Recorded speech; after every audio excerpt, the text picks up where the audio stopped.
يقول الباري عز وجل في سورة الضحى: ما ودعك ربك وما قلى.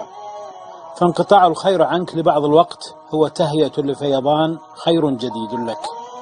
فمن لزم الحمد تتابعت عليه الخيرات، ومن لزم الاستغفار فتحت له المغاليق، ومن لزم الصلاة على رسول الله صلى الله عليه وسلم وجد ما تمنى وغفر ذنبه وكفي هم الدنيا والآخرة بإذن الله.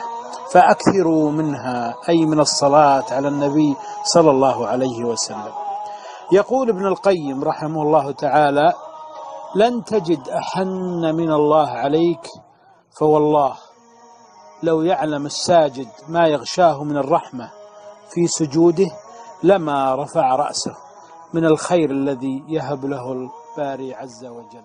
الله ربي والإسلام ديني، ومحمدا رسول الله ويقيني، أدنو إليه